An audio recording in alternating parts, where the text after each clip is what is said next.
सपनों की पाठशाला में आपका स्वागत है। मैं हूं मानसी दवे और इस वायदा बाजार की एबीसीडी में हम ऑप्शन समझ रहे हैं। देखिए, ऑप्शंस की पाठशाला सुनने में कठिन लग रही है, लेकिन जब एनसाइक्लोपीडिया हमारे साथ हो तो फिर डरने की बात नहीं है।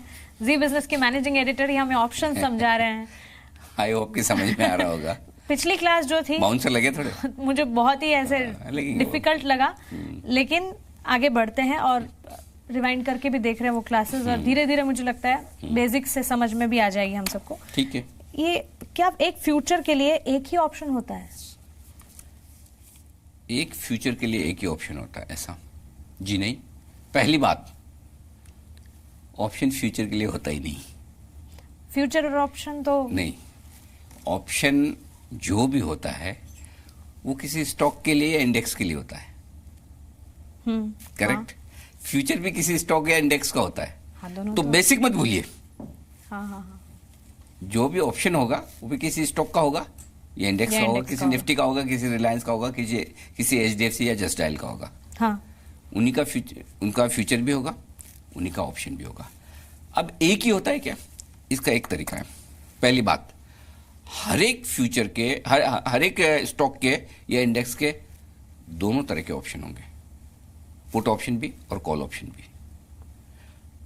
अब पुट ऑप्शन और कॉल ऑप्शन क्या एक ही होगा क्या? आपका सवाल ये है। पुट और अब ये वाला सही सवाल है आपका कि क्या पुट ऑप्शन भी किसी स्टॉक का इंडेक्स का एक ही होगा कि निफ्टी का एक ही पुट ऑप्शन होगा क्या? हाँ, इंडेक्स या स्टॉक का एक ही पुट ऑप्शन होगा। यही पूछना चाहती थी ना। हाँ। ये तो खूबसूरती है वायदा कारोबार की। सवाल बनाना भी मुश्किल काम है यहाँ पे। मतलब ये थोड़ा कॉम्प्लिकेटेड है, सवाल पूछना भी कॉम्प्लिकेटेड है, जो आप बहुत अच्छे से कर रही हैं काम। शायद समझ भी जाए, लेकिन पूछना सवाल पूछना कॉम्प्लिकेटेड है, जवाब आप आसानी से कैसे दे रहे हैं वो मैं वही तो कह रहा हूँ कि जब आपके ऑप्शंस में फ्यूचर्स में मास्टरी हो जाए ना, तो आप सामने वाले का मन पढ़ सकते हो। इसलिए मैंने आपका दिमाग पढ़ लिया कि आप क्या सोच रही हैं, क्या पूछना चाहती हैं। तो अब इसका जवाब ये है कि जी नहीं, एक ही ऑप्शन नहीं होता। कई सारे कॉल ऑप्शन हो सकते हैं, कई सारे पुट ऑप्शन हो सकते हैं, एक ही स्टॉक के, एक ही इंडेक्स के। ये जितने हो सकते हैं। एक ही स्टॉक, एक ही इंडेक्स के कई सारे कॉल भी हो सकते हैं, ढेर सारे पुट भी हो सकते हैं, ढेर सारे। बिल्कुल। क्या? लेकिन एक ऐसा सवाल मेरे दिमाग में आ रहा है कि हम फ्यूचर एंड ऑप्शन को साथ ही में क्यों, मतलब फ्यूचर एंड ऑप्शन इन दोनों को साथ में क्यों बोलते हैं फिर?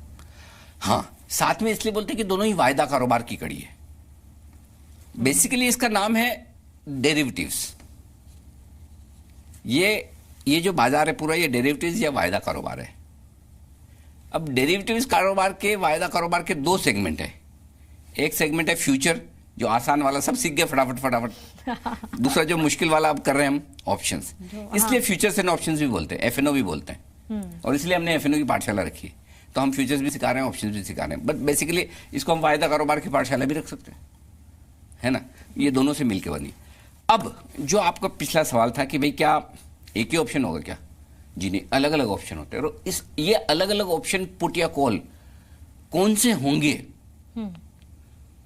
इसके लिए एक टर्म सीखनी पड़ेगी आपको, स्ट्राइक प्राइस।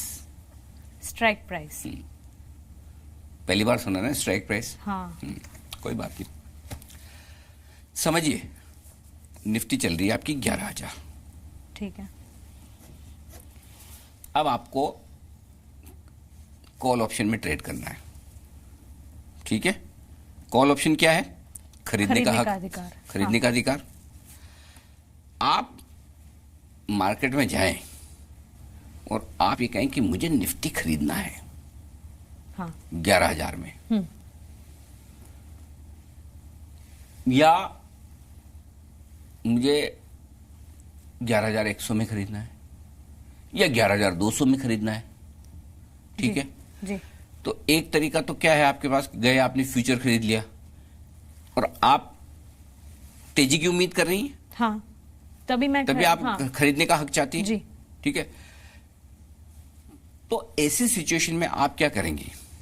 आपको लग रहा है कि निफ्टी बढ़ेगा, अभी 11,000 है, 11,200 तक जा सकता है। जी। ठीक है। तो आप ऊपर की प्राइस में जब निफ्टी जाएगा तो आप 11,000 में खरीदना चाहती हैं, राइट? तो आप क्या करेंगी? 11,100 या 11,200 की स्ट्राइक प्राइस का कॉल ऑप्शन खरीदेंगी। जब निफ्टी 11,000 है तब?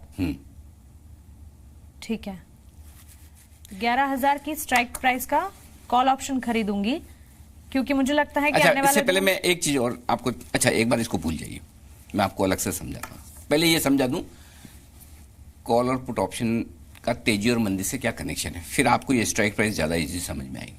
हाँ ठीक है। कॉल ऑप्शन क्या है? राइट टू बाय, हाँ खरीदने का हक। आप खरीदने का हक कब चाहते हैं?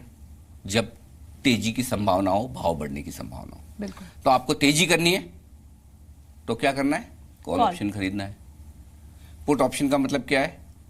बेचने का हक। अधिकार। हाँ बेचने का हक आप कब चाहते हैं? जब भाव गिरने वाले हो, हाँ यानी कि आपका इरादा मंदी का है, तो आप पुट ऑप्शन खरीदेंगे। लेकिन जो ऑप्शन बायर कर रहा है उसका विपरीत ऑप्शन सेलर करता है। अगर आपको मंदी करनी है तो आपके पास एक ऑप्शन तो ये है कि आप पुट ऑप्शन खरीदें। हाँ। दूसरा ऑप्शन ये भी है कि आप कॉल ऑप्शन बेच दें, है ना? एग्जैक्टली। तो जो आदमी कॉल ऑप्शन खरीद रहा है वो तेजी कर रहा है, जो आदमी कॉल ऑप्शन बेच रहा है वो मंदी कर रहा है, जो आदमी पुट ऑप्शन खरीद रहा है वो मंदी कर रहा है, और जो आदमी पुट ऑप्शन बेच रहा है वो तेजी कर रहा है।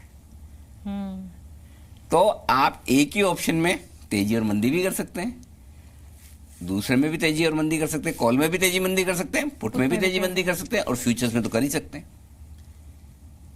ठीक है, बहुत सारे ऑप्शंस है ऑप्शन में। एब्सोल्युटली। मैं बोल रहा हूँ ना, कॉल पुट और एफएनओ और कैश का मिला के लाखों स्ट्रेटेजी बन सकती है, लाखों। मतलब हमारे ह्यूमन माइंड के बस के बाहर की चीजें हैं कई सारी। अच्छा, ये आपको तेजी और मंदी समझ में आएगी। अब मैं आपको स्ट्राइक प्राइस समझा देता हूँ जी। स्ट्राइक प्राइस क्या होती है? अलग अलग भाव है जिन पर ये ऑप्शन ट्रेड किए जाते हैं। ये भाव कौन से हैं और कैसे आते हैं, ये डिसाइड करता है एक्सचेंज।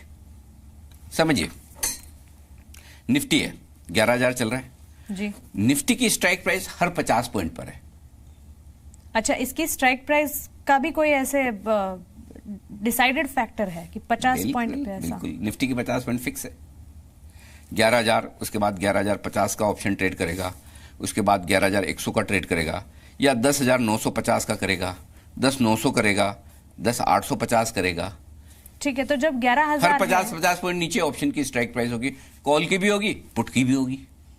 ठीक है, लेकिन जब 11,000 है, मुझे लगता है तेजी होगी, तो मुझे 11,050 का स्ट्राइक प्राइस। एग्जैक्टली। अच्छा, तेजी का इरादा है और कॉल ऑप्शन खरीदना है, ऊपर की प्राइस का खरीदो, और वो भी 50 डायरेक्ट 100 का भी खरीद सकते हो, 200 का, आपकी मर्जी पे है। आज 11,000 ट्रेड कर रहा है, आपको तेजी करना है, आप 11,000 का भी खरीद सकते हो।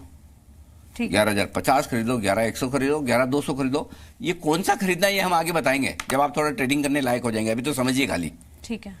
तो इसलिए ऑप्शंस, कॉल ऑप्शंस नीचे के भी होंगे, ऊपर के भी होंगे।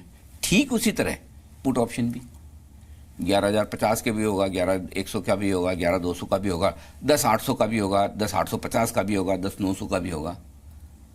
ठीक है। तो आमतौर पर निफ्टी में 500 पॉइंट ऊपर, 500 पॉइंट नीचे, इस रेंज के ऑप्शंस लिक्विड रहते हैं, ट्रेड होते रहते हैं। ये फिर मैं आगे आपको और अच्छे से बताऊंगा, लेकिन फिलहाल ये समझ लीजिए अलग अलग तरह के ऑप्शंस होते हैं, एक ही स्ट्राइक प्राइस नहीं होती, और जो अलग अलग प्राइस के ये होते हैं उनको स्ट्राइक प्राइस कहते हैं। ना, स्टॉक्स की स्ट्राइक प्राइस और अलग होती है, वो हम आपको बताएंगे आगे। ठीक है, तो स्ट्राइक प्राइस समझी हमने, ऑप्शंस को खरीदना कैसे है ये आगे अब समझने की कोशिश रहेगी। आप बने रहे हमारे साथ। नमस्कार।